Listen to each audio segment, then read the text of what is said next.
Para master ilmu bela diri di kota Tianjin dibuat ketar-ketir setelah seorang pendekar muda dengan skill bertarung mumpuni berturut-turut berhasil memenangkan duel, mengalahkan murid terbaik dari berbagai padepokan.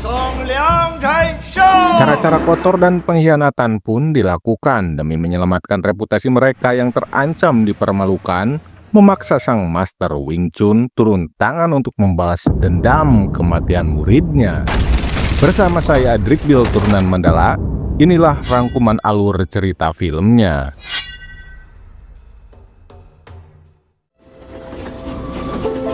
Berlatar belakang tahun 1932 di kota Tianjin, Cina.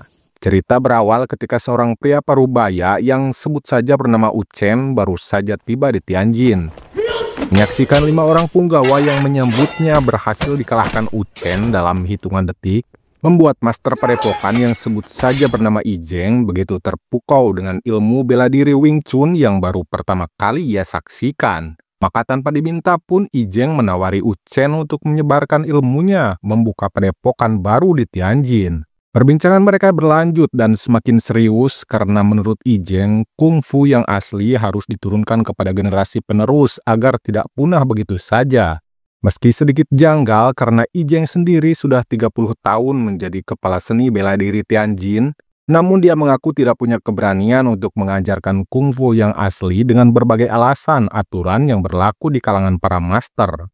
3 hari kemudian, perbincangan mereka berlanjut di sebuah restoran yang mana seorang wanita pelayan di sana sempat mengalihkan perhatian Uchen. Hingga singkat cerita, sebuah rencana pun disepakati bersama bahwa Ijeng sebagai Grandmaster seni bela diri Tianjin akan memberikan izin untuk mendirikan padepokan. Apabila dalam kurun waktu 2 tahun, Uchen bisa menemukan murid dari wilayah lain yang harus bisa menaklukkan minimal 8 dari ke-19 padepokan. Termasuk di dalamnya rencana menikahi wanita pelayan restoran tadi yang akan menemaninya berpura-pura hidup miskin selama 2 tahun untuk sementara tinggal di rumah sederhana di sebuah desa di wilayah Guangdong. Dan singkat cerita, setelah wanita yang kemudian diketahui bernama Zhao itu pun bersedia dinikahi dengan mahar serta syarat-syarat yang telah disepakati bersama, dia juga ingin diperlakukan selayaknya seorang istri sungguhan, maka berangkatlah mereka ke tempat yang dituju. Hingga suatu hari, Uchen kembali menunjukkan skill bertarungnya ketika ia dengan mudah mengalahkan sekelompok preman yang berani kurang ajar kepada istrinya. Kejadian itu menarik perhatian kawanan tukang beca yang salah satu di antaranya adalah pemuda yang sebut saja bernama Sugeng. Karena keesokan harinya, Sugeng yang penasaran pun mendatangi kediaman Uchen untuk menjajal kemampuannya. Bermodalkan nyali sebagai petarung jalanan, pemuda itu tak tanggung-tanggung menantang Uchen bertarung menggunakan pedang pendek. Beberapa kali serangan Sugeng berhasil ditepis, malah serangan balik Uchen membuat pemuda yang awalnya terlihat songong itu dibuat tidak berkutik, hingga akhirnya ia pun bertekuk lutut minta diajari ilmu bela diri. Walaupun kemudian Zhao mengungkapkan rasa risihnya menyadari tatapan mata Sugeng yang sedikit jelalatan, membuat Uchen yang seperti tak sadar bahwa dia menikahi wanita itu hanya untuk memuluskan rencananya. Namun ternyata pernyataan Zhao berhasil menyulut api cemburu, maka Uchen memastikan bahwa muridnya takkan pernah lagi selancang itu apabila dia sudah mulai berlatih dengannya. Beberapa hari kemudian, Uchen mendatangi padepokan Ijeng yang terlihat sepi, hanya seorang murid yang berlatih di sana. Saat itulah Ijeng memberitahu aturan tambahan terkait kesepakatan sebelumnya, yakni setelah memastikan bahwa Uchen menemukan murid dari luar Tianjin yang apabila nantinya dia mampu menaklukkan 8 padepokan, maka para pemimpin dari ke-19 padepokan di Tianjin akan memilih satu master untuk mengalahkan dan mengusir orang tersebut. Sementara gurunya diberi izin untuk mendirikan padepokan. Dengan begitu, Wing Chun mulai terkenal dan reputasi para master seni bela diri Tianjin pun terlindungi. Tanpa menaruh curiga, Uchen yang sepertinya masih menyimpan rasa cemburu, apalagi sadar tujuannya hanya memanfaatkan muridnya, dia pun setuju dengan persyaratan tersebut. Meskipun awalnya Ijeng bilang belum pernah ada yang mampu mengalahkan sampai 5 padepokan, namun sebagai antisipasi apabila dia yang terpilih sebagai master yang harus menghadapi murid Uchen nantinya, maka Ijeng pun minta diajarin jurus yang sama. Sementara itu, Sugeng yang sejak berlatih kungfu, kini ia beralih profesi menjadi tukang nyewain buku bacaan. Sikap tengilnya memancing emosi kawanan tukang beca teman-temannya dahulu, hingga keributan pun tak terelakkan, membuat Sugeng babak belur dihajar kawanan tukang beca, meski beruntung seorang gadis cantik penjual teh segera merawatnya. Namun siapa sangka, setahun kemudian, pemuda tengil yang sama tukang beca aja kalah itu, tiba-tiba berani mengikuti pertandingan duel resmi.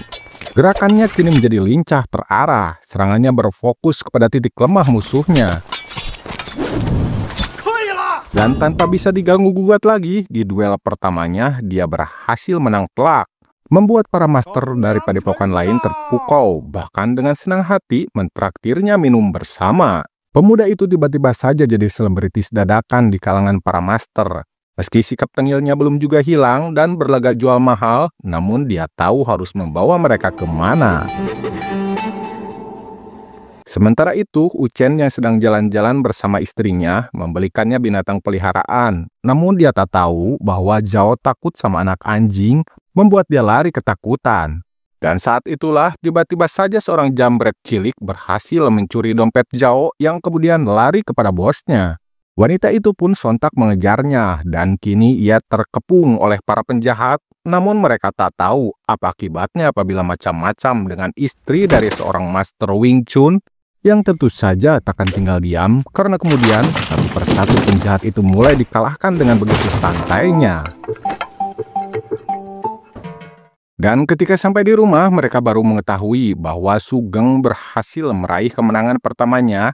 Bahkan sejak saat itu, Zhao tak merasa risih lagi oleh murid suaminya setelah dia bilang punya gadis idaman yang tak kalah cantiknya dengan Zhao. Dan singkat cerita, Sugeng kembali mengikuti pertandingan duel resmi. Kali ini lawannya adalah seorang wanita yang seakan menganggapnya remeh karena tak mengenakan rompi pelindung. Apalagi ketika wanita itu berhasil mengejutkan Sugeng dengan bertarung menggunakan kaki. Meski sepertinya selain tengil, ternyata pemuda itu memiliki kemampuan cepat mempelajari gerakan lawan. Dengan cepat pula dia bisa mengimbangi serangannya, hingga akhirnya dia pun mampu kembali memenangkan pertandingan.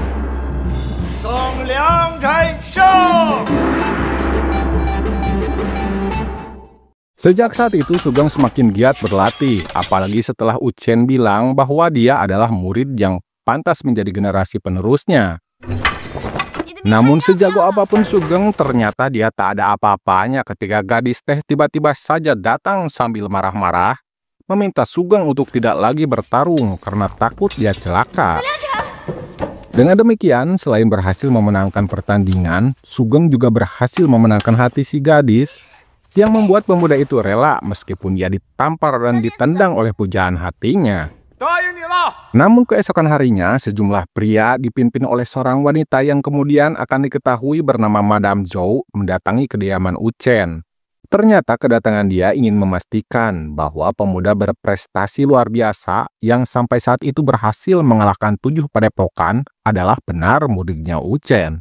Meskipun dengan tetap merendah, Uchen bilang bahwa itu bukanlah idenya, apalagi ketika Madame Zhou secara terang-terangan menebak tujuan utama Uchen, yakni ingin mendirikan padepokan. Namun Uchen tetap saja berkilah dengan alasan tak ingin menyinggung Madame Zhou sebagai istri dari mendiang salah satu master Tianjin yang dijuluki si tangan pedang. Meski akhirnya mereka meninggalkan tempat itu karena untuk sementara Madame Zhou dibuat yakin dengan pernyataan, apalagi penampilan Uchen yang seakan tak peduli akan persaingan di dunia perkungfuan. Namun ketika Madame Zhou memerintahkan anak buahnya untuk membiarkan Uchen tetap hidup, maka dipastikan sebenarnya mereka punya rencana jahat. Masalah lain muncul setelah kedatangan orang-orang tadi. Kini Zhao menyadari bahwa sebenarnya dia begitu juga Sugeng hanya dimanfaatkan oleh Uchen.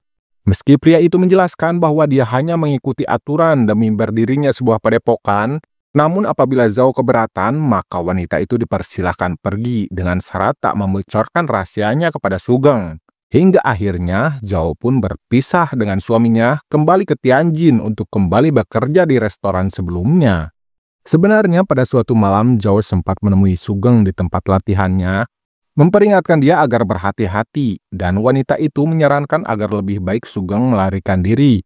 apabila mendapati sesuatu hal mencurigakan di kemudian hari. Namun pemuda yang mengaku hidup sebatang kara itu tak mempermasalahkan apa yang akan terjadi selanjutnya. Apalagi menurut dia, petarung yang dikalahkannya tak mungkin membalas dendam, karena itu pertandingan duel resmi. Keberaniannya terbukti ketika keesokan harinya Sugeng mendapati seorang tukang beca yang mencurigakan. Karena selain membawa pedang, dia juga ternyata pandai bertarung. Meski keributan pun berhenti, namun benar dugaan Sugeng bahwa dia mata-mata yang sebenarnya seorang tentara. Bahkan sepertinya Sugeng tahu siapa yang menyuruhnya, maka sebagai seorang pendekar sejati yang tak suka dimata-matai, pemuda itu memilih langsung datang ke markas mereka, mendatangi Madame Zhou menantang duel secara terang-terangan. Singkat cerita, si botak murid terbaik Madame Zhou berhasil dikalahkan dalam pertandingan resmi. Namun karena pemuda itu masih saja mengolok-olok si botak, maka dia menantang duel lagi meski tidak di hadapan juri. Akan tetapi lagi-lagi si botak berhasil dikalahkan, membuat Madame Zhou semakin ketar-ketir setelah dipermalukan untuk kedua kalinya. Ternyata wanita itu merasa bersalah karena tak bisa melindungi reputasi yang ditinggalkan mendiang suaminya, maka mengadulah ia kepada Ijeng, yang disitulah kesempatannya menawarkan diri sebagai master yang akan menghadapi Sugeng, berharap bisa menghentikan langkah pemuda itu apabila mampu mengalahkannya. Namun keesokan harinya, Ijeng diundang muridnya, seorang perwira militer bernama Lin, yang mengajaknya bertarung menggunakan senjata serta full body armor di depan kamera. Meski di pertarungan itu Ijeng berhasil mengalahkan muridnya, namun selanjutnya ketika mereka tak lagi memakai body armor, Lin menyerang Ijeng secara membabi buta, bahkan berhasil mempermalukan gurunya di depan kamera. Kini Ijeng baru menyadari bahwa dia telah dijebak oleh muridnya sendiri yang sekongkol dengan Madame Zhou, mengagalkan rencananya yang semula ingin meningkatkan reputasi apabila bisa mengalahkan murid Wu Chen. Bahkan menurut wanita itu, Ijeng yang sudah tua seharusnya sadar diri, berikan anak muda kesempatan mengurus dunia perkungfuan. Sementara itu, Wu Chen merasa ada yang tak beres setelah penjaga tidak mengizinkan ia masuk ke rumah Ijeng. Maka Wu Chen segera menemui Zhao merencanakan untuk segera membawa muridnya keluar dari Tianjin, karena Wu Chen tahu meski Ijeng sudah tua pun, namun dia masih mampu membuat Sugeng cacat seumur hidup. Namun ketika ia keluar dari restoran, tiba-tiba beberapa orang pria menghadangnya, meminta dia untuk menemui Madame Zhou yang sudah menunggunya bersama para master Tianjin. Di sanalah wanita itu memaksa Wu Chen harus mengikuti aturan yang telah disepakati bersama master lain. Mereka yang awalnya dengan lapang dada menerima kekalahan karena pertandingan duelnya pun resmi sesuai aturan, namun setelah dihasut oleh Madame Zhou yang sakit hati dipermalukan, mengatasnamakan Persatuan Ilmu Bela Diri Tianjin yang merasa dihinakan oleh kelancangan Sugeng menantang 8 padepokan. Wanita itu sebenarnya berniat mengusir Wu Chen bersama muridnya, namun karena dia tak mau dianggap sombong oleh publik, maka Madame Zhou memperbolehkan Wu Chen untuk mendirikan padepokan selama setahun saja. Setelah itu ia dipersilahkan pergi menyusul muridnya yang saat itu juga harus meninggalkan Tianjin dalam keadaan terluka. Namun karena Sugeng yang sedang dikeroyok berhasil membalikan keadaan, mampu mengalahkan ke-6 orang pendekar suruhan Madame Zhou, maka Lin si perwira bersama rekannya kini yang bertindak. Dan Wu Chen hanya bisa terdiam ketika Madame Zhou beralasan itu perlu dilakukan demi menyatakan kepada publik bahwa mulai sekarang militer akan mengambil alih segala urusan seni bela diri. Namun Wu Chen tak tahu bahwa muridnya berhasil dikalahkan hanya dengan cara licik yang sama sekali tak mencerminkan jiwa satria petarung sejati. Meski demikian, keesokan harinya Wu Chen berhasil menyusup ke kamar Ijeng, melabraknya karena ia mengira bahwa muridnya hanya dipersiapkan untuk dikalahkan oleh murid Ijeng. Namun dia baru tahu apa yang terjadi sebenarnya setelah Ijeng menjelaskan bahwa reputasinya yang ia bangun puluhan tahun telah dihancurkan oleh muridnya sendiri yang sekongkol dengan Madame Zhou. Bahkan kini ia sedang bersiap untuk pergi ke luar negeri, tak ingin tinggal lagi di Tianjin. Wu Chen yang dibuat serba salah kini hanya bisa uring-uringan, menyadari dirinya begitu mudah terjebak dan dipermainkan oleh orang-orang licik. Meskipun Madame Zhou telah mempersiapkan padepokan untuk Wu Chen nantinya. Bahkan ia diberikan kamar hotel mewah untuk tinggal sementara. Meski Zhao kembali menemaninya, namun rasa bersalahnya kepada Sugeng membuat Wu Chen jatuh sakit. Apalagi ketika ia didatangi kawanan tukang beca yang memberitahu bahwa sebelum menghembuskan nafas terakhirnya, Sugeng sempat mendatangi mereka, membantu mendorong gerobak meski dua belati menancap di perutnya. Merasa tertampar kenyataan ketika mendengar tukang beca ingin membalas dendam kematian temannya, sementara Uchen sebagai guru Sugeng yang tega menjerumuskan muridnya sendiri demi kepentingan pribadi, akan meresmikan padepokan bersama orang-orang licik di keesokan hari.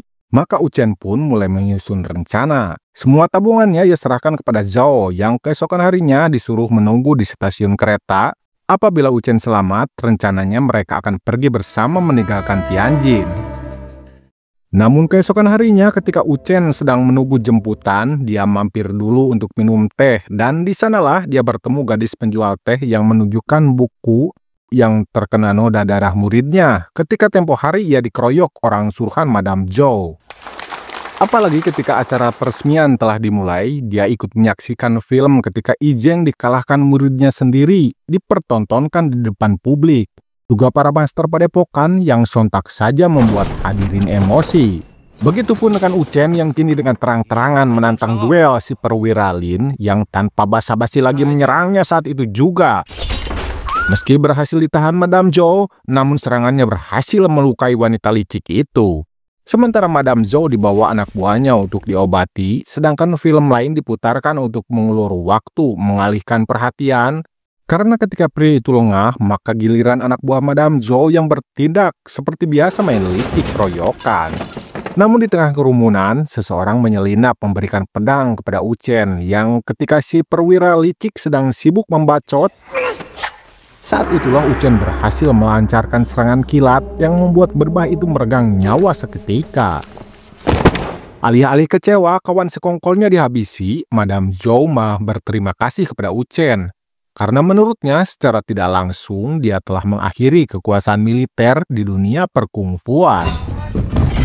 Namun ketika Uchen yang tetap dinyatakan bersalah sehingga harus tetap dihukum, maka disinilah giliran pria itu yang mengelabui Madame Zhou. Asal Uchen dibebaskan, dia berjanji akan mengajarkan kungfu yang asli, bahkan tak keberatan apabila dijadikan anak buah wanita licik itu. Karena kemudian kesempatan itu dimanfaatkan Uchen untuk lari meninggalkan ruangan, namun bukan kabur sebagai pengecut, melainkan saat itulah ia bersiap untuk memulai duel yang sebenarnya. Bukan lagi melawan murid terbaik dari setiap padepokan, melainkan masternya yang akan dia hadapi satu persatu. Dimulai dengan master tombak, meskipun beragam reaksi yang mereka tunjukkan ketika berhasil dikalahkan. Ada yang memilih menyerah secara terhormat tanpa harus terluka, ada pula yang sampai dibuat lari terbirit-birit ketakutan. Berbeda dengan mereka yang ngotot terus melawan, memaksa Uchen harus tega melumpuhkannya. Begitupun dengan beragam senjata yang mereka gunakan, namun tak ada satupun yang mampu melukai Uchen, apalagi bisa mengalahkannya.